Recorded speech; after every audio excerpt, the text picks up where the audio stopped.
My name is Alexis Hargrove, and on New Year's Eve, my sister tried to corner me at the dinner table and take my grandmother's beach house from me. That place in Monterey is the only piece of my grandmother I have left. To my family, it is just something valuable they think they are owed, and that night, the family dinner was really about prying it out of my hands. My sister waited until everyone had a full plate before she spoke. She leaned closer, kept a polite smile, and told me I should sign everything over because, in her words, I did not need a place like that when I did not have children to bring there. The room went quiet in that heavy way when people are listening but pretending not to. My dad's jaw was already tight, like my answer had disappointed him long before I spoke. In that second, I understood this was not a question. It was an expectation, and I was supposed to nod and make it easy. I did not. I said no. My sister's smile vanished. Her wine glass hit the floor and shattered, red spreading across the hardwood. My dad shoved his chair back so hard it scraped, pointed at me, and called me selfish in front of everyone. I did not raise my voice. I stood up, took out my phone, and called my lawyer. When he answered, I walked toward the front door and used the one sentence I had rehearsed for days. Proceed with the plan. Before I tell you what he said, and what happened after I walked out, tell me, what time is it for you right now, and where are you watching from? I'm curious to see how far this story will travel. That kind of explosion never happens out of nowhere. A few weeks before that New Year's dinner, the first crack showed up in a group text my family uses to plan holidays. My older sister, Jordan Hargrove, dropped a casual message about making the most of Grandma's place in Monterey, then followed it with a paragraph about taxes, repairs, and how it would just be simpler if one person handled everything. She did not say my name, but everyone in that thread knew the deed had my signature on it. I stared at the screen before I answered. Growing up, Jordan was always the one who took up most of the space in a room. Our father, Mark, liked that about her. When she wanted something, she pushed until the people around her gave in, and he treated that as a virtue, not a warning sign. I understood early that keeping the peace usually meant letting her win. So I wrote back something neutral about being willing to discuss repairs and costs.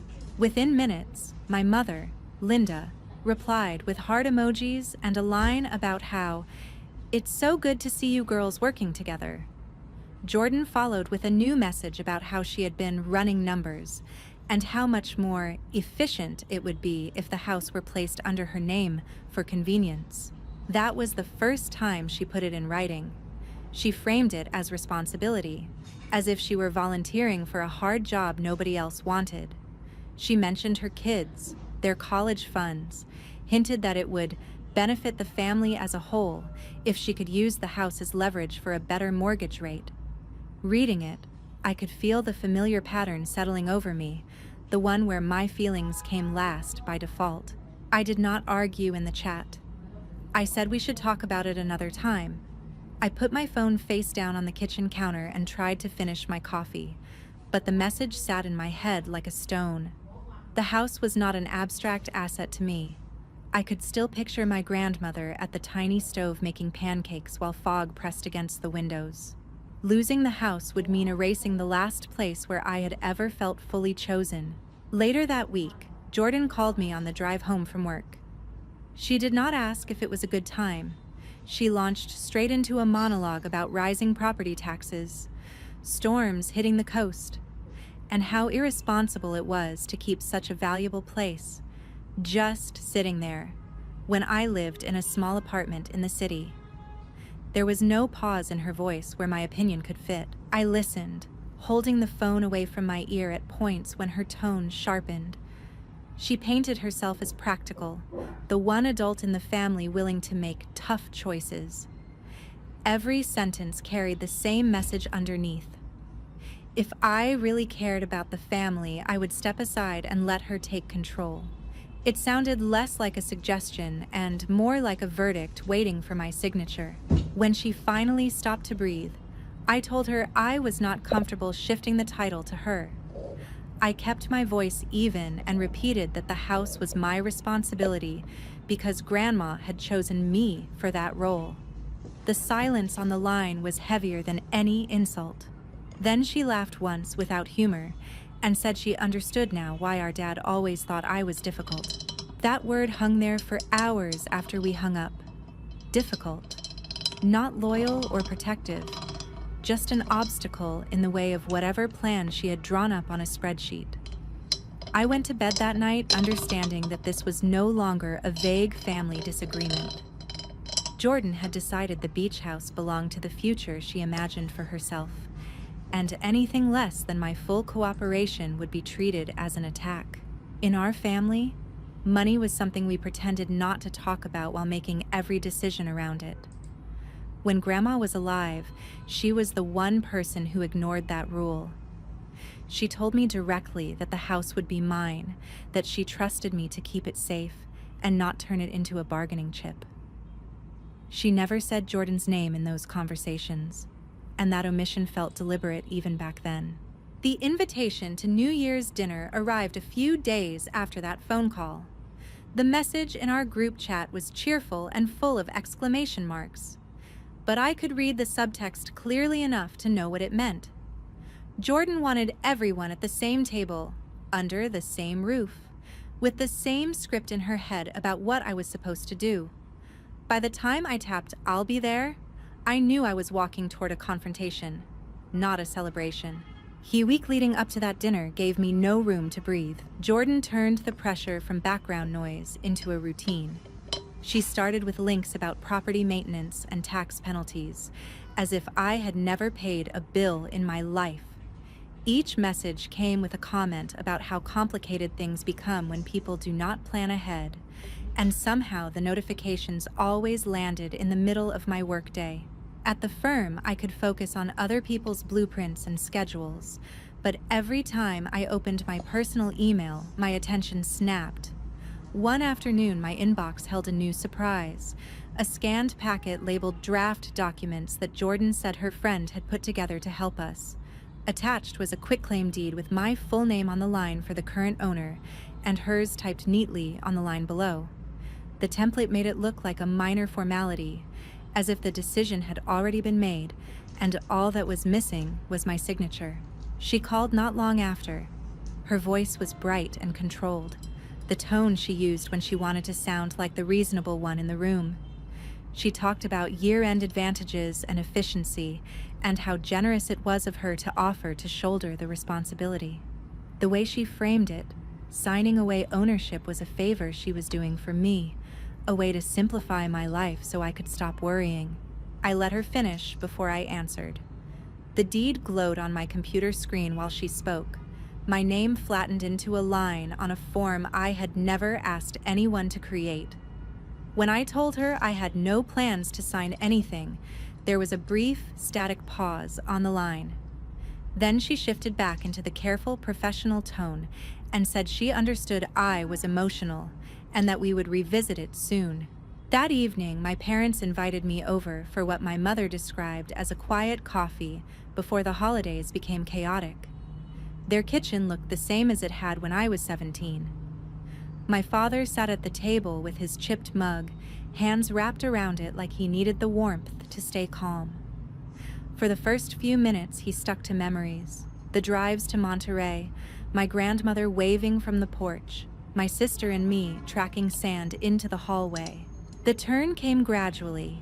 He moved from stories to numbers, from nostalgia to the cost of repairs, insurance, and his own retirement. He said life did not leave much space for sentimental assets, that responsible adults learned to let go of things that did not pull their weight. My mother sat at the end of the table folding a paper napkin into smaller and smaller squares. When she spoke, it was only to say that she hated seeing her daughters strain their relationship over just a house. By the time my father mentioned the deed, it sounded to them like the answer to a problem they had already solved. He said Jordan had shown him the draft and praised her initiative. Then he asked calmly, when I planned to sign so everyone could move forward. There was no accusation in his voice yet, only expectation. Something in me locked into place when I heard the question.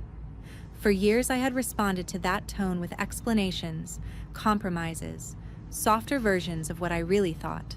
This time I chose a single, plain sentence. I told him I was not transferring the house. I did not decorate it with reasons or apologies. The words landed between us with a finality I felt in my chest. The refrigerator hummed in the silence that followed. My father's expression cooled, the warmth from the earlier stories gone. He reminded me that Jordan had a family to think about, that she and her husband were doing everything right and still struggling. He asked what I thought I was proving by hanging on to a place I visited a few weekends a year. There were explanations I could have given about the way my grandmother had pressed the spare key into my palm, or how the sound of waves outside that little Monterey house was the only thing that ever made my shoulders drop. Instead, I stayed with the same clear line.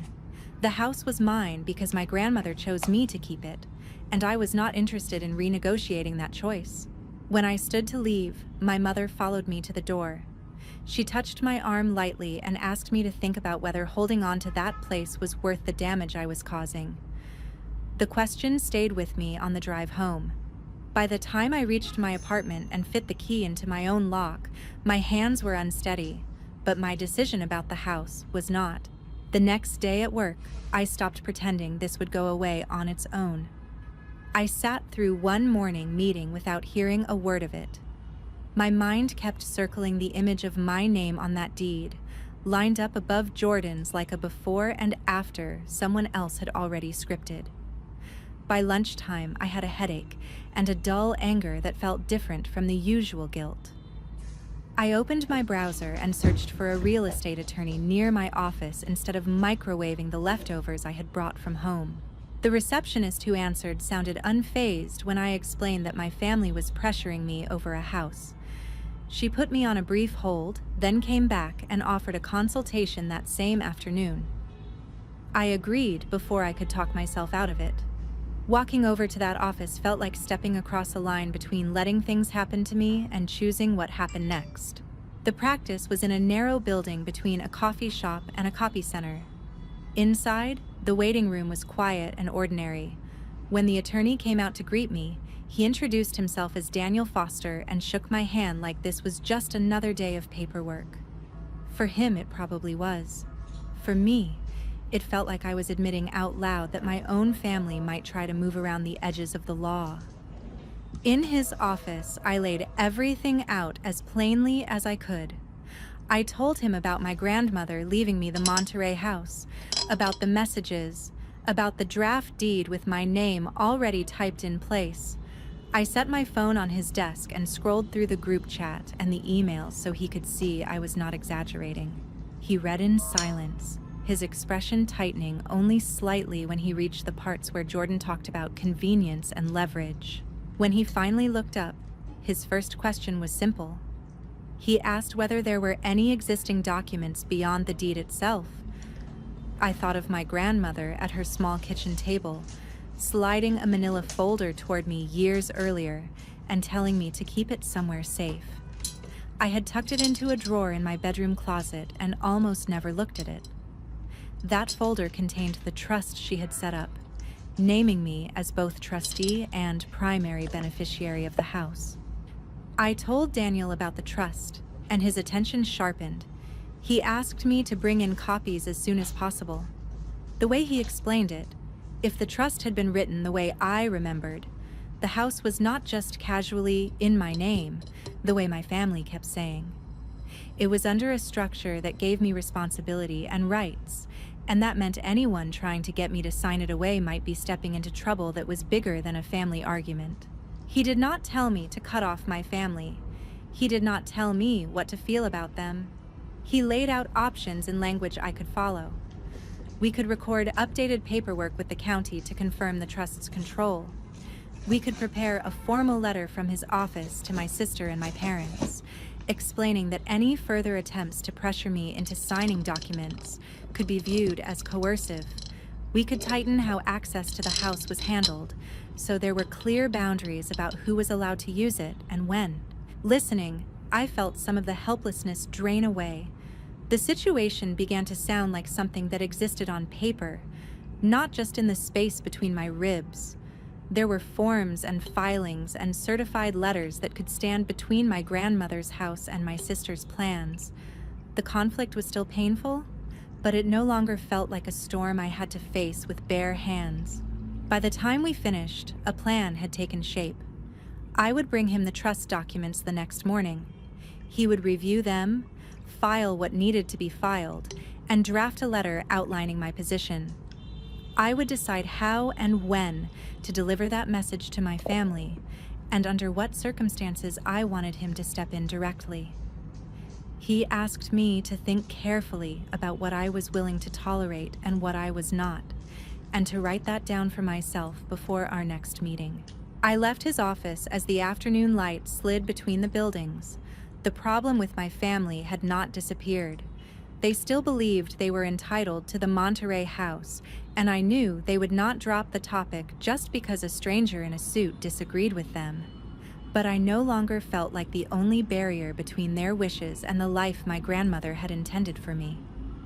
There was a path on paper now, and my name was on it by choice. New Year's Eve did not feel festive when I pulled onto my parents' street in Monterey. The tote bag on the passenger seat held the trust papers and Daniel's card under a folded sweater. I was not planning to wave legal documents around over dinner, but I wanted a physical reminder that my grandmother's choice lived somewhere other than in my memory. My parents had insisted that the holiday meal happen at their house, not at the beach place. It was easier for them. Their dining room had always been the stage for conversations that looked calm and left bruises you could not point to. When I stepped inside, the television was tuned to a muted countdown show. The kitchen smelled like roasted chicken, and every voice carried a thin edge of nerves. Jordan stood beside my mother at the counter, arranging serving dishes in a precise row. Her husband, Ethan Blake, leaned against the opposite counter with his phone in one hand, offering a brief nod in place of a greeting. My mother gave me a quick hug, then went back to stirring gravy. My father wiped his hands on a dish towel and said he was glad I made it down. No one mentioned the house as we moved through small questions about traffic and work. We sat as soon as the last pan hit the table. Conversation skimmed over safe ground at first. School projects, gas prices, a neighbor's new dog. I answered when someone spoke directly to me and watched my father instead of my plate, noticing how his attention kept sliding back in my direction whenever the topic drifted close to money or plans. Jordan eased into it as if she were still making small talk. She asked whether my firm was keeping me in the city most nights, whether I ever had time to get down to the Coast House anymore. The Monterey place sounded, in her mouth, like an unused membership at a club. I said my schedule was manageable and let the answer sit. She shifted to storms on the news and insurance claims in seaside towns, tracing the outline of an argument she had already decided to make. The turn was a single gesture. Jordan set her fork down, folded her napkin into a tight rectangle, and turned her chair toward me. She said she had been thinking seriously about the future, about stability for her kids, about how rare it was for a young family to have access to real property. She started calling the Monterey place the asset, a word that scraped against everything I knew about that house. To her, it was leverage. To me, it was my grandmother's handwriting on a folder and the smell of coffee in a tiny kitchen. My father listened with the quiet focus he usually reserved for financial news. Jordan talked about refinancing, about using equity from the house to secure a better mortgage, about the college tuition bills that would eventually land in their mailbox. Every sentence circled the same center. In her view, my holding on to full ownership made no sense when I had no spouse, no children, and a rented apartment an hour away. The urge to smooth things over rose so fast it almost beat my heartbeat. I could hear the easy lines forming in my head, the ones that promised we could look at options later or talk about it another time. Those phrases had kept peace for years and cost me more than I liked to admit. Sitting there between my parents and my sister, I realized that using them again would mean agreeing that my place in this family depended on how much I was willing to surrender. When I finally spoke, my voice sounded calmer than I felt. I said I understood that she cared about her children and their future, that I knew the house came with bills and repairs. Then I told them I was not transferring ownership of the Monterey house to anyone. I did not dress it up with apologies or promises. I placed the decision where it belonged and left it there. The reaction was quiet but heavy. My father set his glass down harder than he needed to and asked if I had really thought through what I was denying the family. He talked about opportunity and sacrifice, about how families were supposed to help each other when one person was in a position to carry more of the weight. My mother whispered that she hated tension on a night that was supposed to be hopeful. Ethan looked down at his plate and stayed silent. Jordan's expression emptied of warmth as she watched me, calculating what my answer meant for the plan she had been building in her head. Under my chair, the edge of the tote bag nudged my ankle, a small, solid reminder that I was not walking into this fight unarmed. The silence after my answer did not last. My father's hand tightened around his glass. Across the table, Jordan's jaw locked into the expression I recognized from arguments she had already decided to win. She folded her napkin once, set it down, and turned toward me. She said she was trying to help everyone, that she wanted fairness, that it made no sense for a single sister with no children to hold on to a property the rest of the family could use. The word children carried more judgment than concern. No one said anything. My heart pounded, but my voice stayed even. I said the house was not something I intended to give away or rearrange. I did not offer a compromise. I left the boundary plain. Jordan's control snapped. She grabbed her wine glass with a quick, impatient movement. It clipped her plate and slipped from her hand. The crash of glass against hardwood cut through the room, followed by the spread of red across the floor. My mother jumped up, reaching for towels that were nowhere near enough. The spill gave my father a target. He shoved his chair back and stood so quickly the table shook. When he spoke, his voice was low and hard. He called me selfish. He said I was making Jordan's life harder out of spite. He dragged my grandmother into it, insisting she would be disappointed to see me risk the family's stability over one house. That tone used to knock the air out of me. Standing there with glass glittering under the table, I understood that no amount of giving in had ever earned me what I actually wanted from them. The house was not the problem. My refusal was. I set my napkin beside my plate and stood. No one asked where I was going. I walked to the front door, pulled my phone from my pocket, and stepped onto the small porch, where the night air smelled faintly of salt. Daniel answered on the second ring. The steadiness in his voice cut through the noise in my head. I did not describe the broken glass or repeat my father's words. We had already talked through what this night might look like if my family kept pushing. I reminded him of the trust documents and the draft letter, then said the sentence we had chosen as our signal. Proceed with the plan. He did not hesitate. He said he would send the finalized notice to my sister and my parents right away, copying me on every message. He would move ahead with recording the additional paperwork confirming the trust's control of the Monterey house and my role as trustee. Calmly, he added that from this point on, attempts to pressure me into signing away my interest could be viewed not only as conflict, but as conduct with potential legal consequences. When I went back inside, the table looked frozen mid-disaster. My father crouched with a dish towel, gathering glass into a small pile. My mother blotted at the stain on the floor. Jordan sat upright, arms folded, eyes bright with anger she could not place anywhere useful. No one asked whom I had called.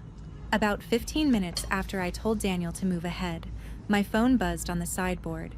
A moment later, my father's and Ethan's phones lit up where they rested beside their plates.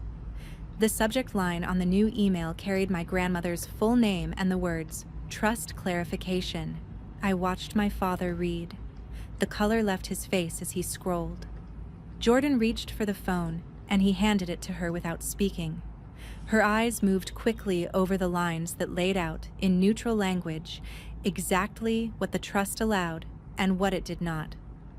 The message stated that I, as trustee and primary beneficiary, had no obligation to transfer or dilute my interest, and that any documents presented to me outside proper legal counsel should be treated with caution.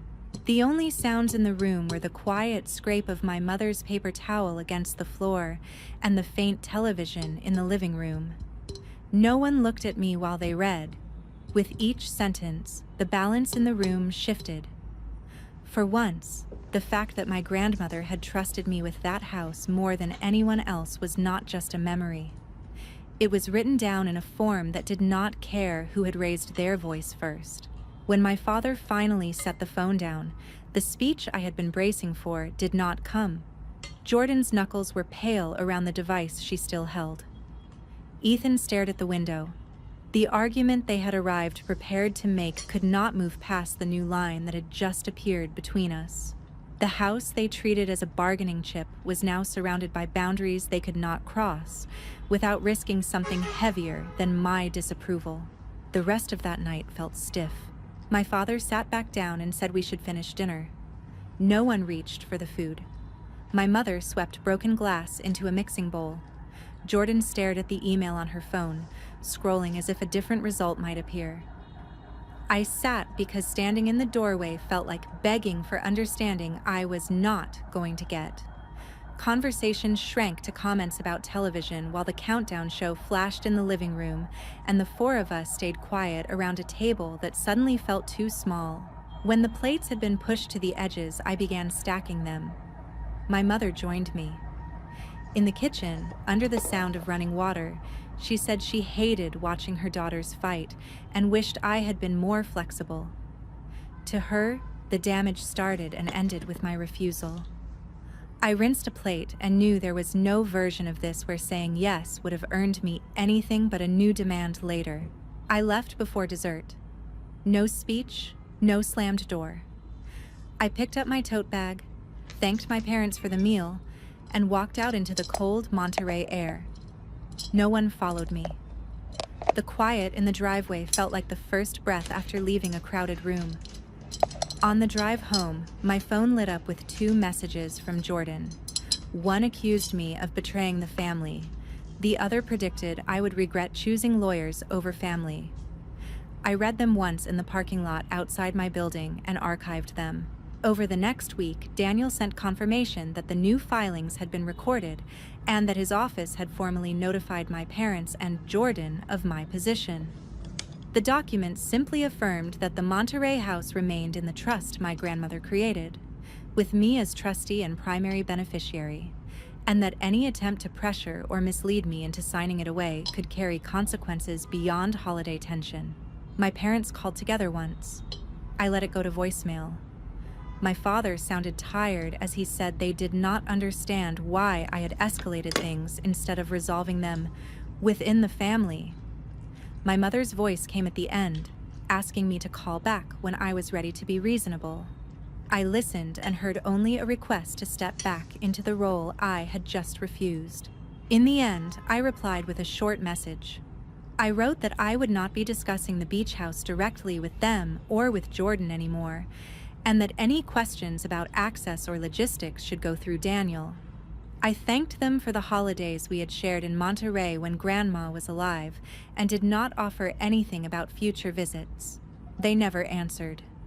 The next holiday passed without an invitation. The first time I drove back to the house alone after everything, low fog hung over the water. Inside, the chipped mugs waited in their cabinet. The place looked smaller than the version I carried in my head, but it also felt more honest. It was no longer a prize in someone else's plan. It was a responsibility I had finally accepted on my own terms. I walked through each room, checking locks and gathering the few things my parents had left so I could mail them back. The silence there did not feel like punishment. It felt like space. room to decide who I wanted to be inside this house without a chorus of opinions attached to every decision.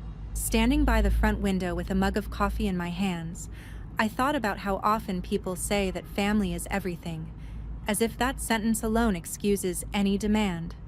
What almost never gets said is how often family becomes a lever to move other people's boundaries. If any part of this sounds familiar, I hope it reminds you that holding a line someone else wants you to cross does not make you cruel. Protecting what you were trusted with, whether that is a house, a savings account, or simply your own peace, is not selfishness. It is loyalty to the person who believed in you and to the version of yourself who finally decided that keeping the room quiet was not worth disappearing. If you stayed with me until the end, thank you for listening to my story. If you feel like it, tell me where you are watching from.